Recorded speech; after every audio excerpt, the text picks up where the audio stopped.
अस्सलाम वालेकुम। आज हम डिस्कस करेंगे चैप्टर नंबर 19 का last topic which is uncertainty principle. Uncertainty principle को 1927 में वर्नर हेज़नबर्ग ने प्रपोज़ किया और ये बेस कर रहा है डुअल नेचर ऑफ लाइट के। इस प्रिंसिपल के अकॉर्डिंग हर microscopic object as a wave भी बिहेव करता है और एज अ पार्टिकल भी। तो इस रीज़न की बिना पे किसी भी माइक्रोस्कोपिक ऑब्जेक्ट का एट अ टाइम या एट सेम टाइम हम लोग पोजीशन और मोमेंटम को परफेक्ट एक्यूरेसी से फाइंड नहीं कर सकते। हम या तो पोजीशन फाइंड कर सकते हैं या मोमेंटम। अगर पोजीशन फाइंड करेंगे तो मोमेंटम में अनसर्टेनिटी आ जाएगी, अगर मोमेंटम फाइंड करेंगे तो पोजीशन में अनसर्टेनिटी आ जाएगी। तो दोनों को at a time perfect accuracy से फाइंड नहीं किया जा सकता। दिस स्टेटमेंट और this principle is known as Heisenberg uncertainty principal.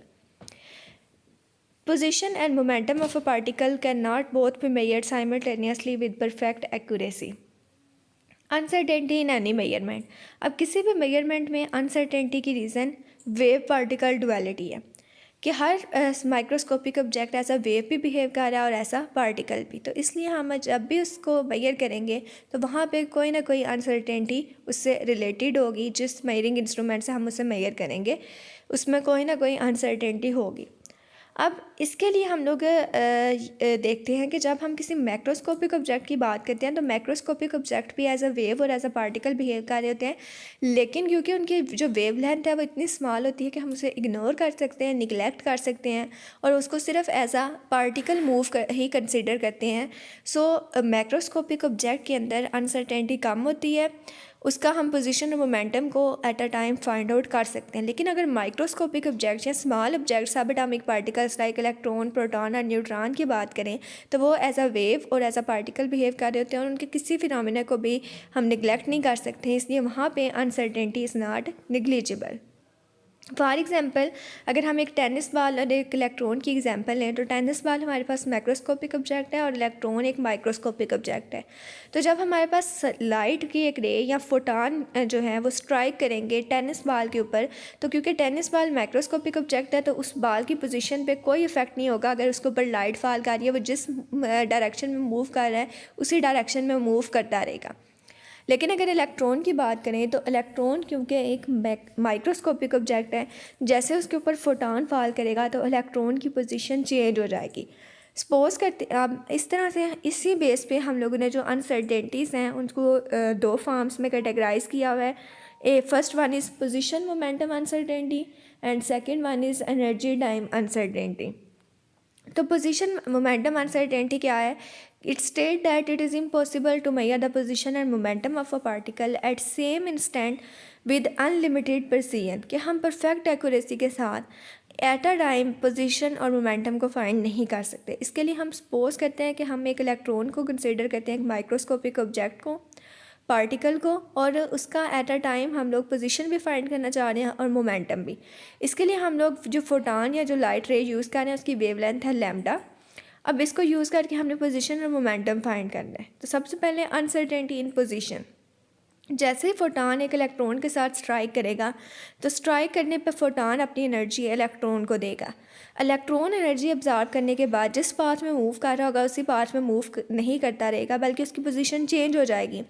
अब जो उसकी चेंज इन पोजीशन यानी उसकी अनसर्टेनिटी आएगी पोजीशन में, वो डेल एक्स है। अगर हम ये चाहते हैं कि उसकी जो ये अनसर्टेनिटी है पोजीशन में ये बहुत कम हो, यानी उसका जो पाथ चेंज है वो कम हो, तो उसके लिए हमें जो फोटॉन यूज़ करना है या स्ट्राइक करता है उसके ऊपर, उसकी वेवलेंथ कम रखनी पड़ेगी। सो डेल एक्स जो चेंज इन पोजीशन आएगा वो अप्रॉक्सीमेटली इक्वल होगा वेवलेंथ। अगर फोटॉन की वेवलेंथ ज़्यादा है तो पोजीशन में अनसर्टेनिटी ज़्यादा होगी, अगर फोटॉन की वेवलेंथ कम है तो पोजीशन में अनसर्टेनिटी कम होगी। तो अगर हम पोजीशन को विद परफेक्ट एक्यूरेसी फाइंड करना चाहते हैं तो उसके लिए हमें शॉर्टर वेवलेंथ वाला फोटॉन यूज़ करना पड़ेगा। So del x approximately equal to lambda. जो चेंज इन पोजीशन आनी है, जो पोजीशन में अनसर्टेनिटी आनी है, वो वेवलेंथ ऑफ फोटॉन पर डिपेंड कर रहा है। अब एट द सेम टाइम अगर हम मोमेंटम देखें तो मोमेंटम होता है इक्वल एच ओवर लैम्डा। सो अगर हम कम शॉर्टर वेवलेंथ वाला फोटॉन यूज़ कर रहे हैं तो जो मोमेंटम है हमारे पास वो एच ओवर लैम्डा था, जब शॉर्टर वेवलेंथ वाला फोटॉन यूज़ कर रहे हैं तो जो चेंज इन मोमेंटम होगा वो ज़्यादा होगा, क्योंकि वेवलेंथ जो है वो मोमेंटम के इन्वर्सली प्रोपोर्शनल है। So del p approximately equal आएगा एच ओवर लैम्डा के। तो अगर हम मोमेंटम को फाइंड आउट करना चाहते हैं तो इसके लिए ज़रूरी है कि जो वेवलेंथ है वो लार्जर हो। जितना ज़्यादा लॉन्गर वेवलेंथ वाला फोटॉन यूज़ करेंगे उतना ही हम एक्यूरेटली मोमेंटम फाइंड कर सकते हैं, और जितना शॉर्टर वेवलेंथ वाला फोटॉन यूज़ करेंगे उतनी ही एक्यूरेटली हम पोजीशन फाइंड कर सकते हैं। तो एट अ टाइम हमने एक अगर वेवलेंथ को फोटॉन को सिलेक्ट करनी है तो अगर हम शॉर्टर वेवलेंथ सेलेक्ट करेंगे तो हम सिर्फ पोजीशन फाइंड कर पाएंगे, मोमेंटम में अनसर्टेनिटी इंक्रीज़ हो जाएगी। अगर हम लोग लार्जर वेवलेंथ वाला फोटॉन यूज़ करेंगे तो मोमेंटम फाइंड कर सकेंगे, पोजीशन में अनसर्टेनिटी इंक्रीज़ हो जाएगी। So this principle is Heisenberg position momentum uncertainty principle. At the end हम दोनों अनसर्टेनिटीज़ को मल्टीप्लाई करते हैं, delta x delta p approximately equal lambda और h over lambda, lambda lambda से कैंसिल आउट हो जाएगा, तो delta x star delta p approximately equal आ जाएगा एच। एच आपके पास प्लांक्स कांस्टेंट है। ये क्या कहता है हमें, प्रोडक्ट के पोजीशन में अनसर्टेनिटी और मोमेंटम में अनसर्टेनिटी का जो प्रोडक्ट है वो प्लांक्स कांस्टेंट एच के इक्वल है, विच इज़ 6.63 क्रॉस 10 की पावर -34 जूल पर सेकेंड। अब सेकंड हमारे पास अनसर्टेनिटी है energy time uncertainty. Energy time uncertainty हमें क्या कहती है कि किसी भी माइक्रोस्कोपिक ऑब्जेक्ट की एट अ टाइम हम एनर्जी और टाइम को फाइंड नहीं कर सकते। ये रिलेशन हम del x del p approximately equal h से ही डिराइव करते हैं। S is equal to v t है, एस की जगह पे हम डेल एक्स पुट करेंगे, वी की जगह स्पीड ऑफ लाइट सी और टी की जगह डेल टी। तो del x is equal to c del t हमने डिराइव किया equation s is equal v t से। P is equal to m v है, तो डेल P इक्वल आ जाएगा डेल M और V की जगह पे C। तो del P is equal to del m c हमने ड्राइव किया P is equal to m v से। दोनों इक्वेशंस को अगर हम लोग मल्टीप्लाई करें, डेल X डेल P से मल्टीप्लाई होगा और C del T del m c से मल्टीप्लाई होगा। तो डेल X और डेल P किसके इक्वल आ जाएंगे, H के। बाकी रिलेशन अगर हम देखें C से मल्टीप्लाई होगा तो क्या आ जाएगा C स्क्वायर, तो ये बन जाएगा डेल एम सी स्क्वायर और साथ आ जाएगा del T। E is equal to m c square के अकॉर्डिंग डेल E इक्वल आ जाएगा डेल एम सी स्केयर के। तो del A dot del T approximately equal आ जाएंगे H के। सो किसी भी माइक्रोस्कोपिक ऑब्जेक्ट का हम एनर्जी और टाइम को भी eight a time find out नहीं कर सकते, और एनर्जी में अनसर्टेनिटी और टाइम में अनसर्टेनिटी का प्रोडक्ट किसके इक्वल है, प्लांक्स कांस्टेंट H के इक्वल है।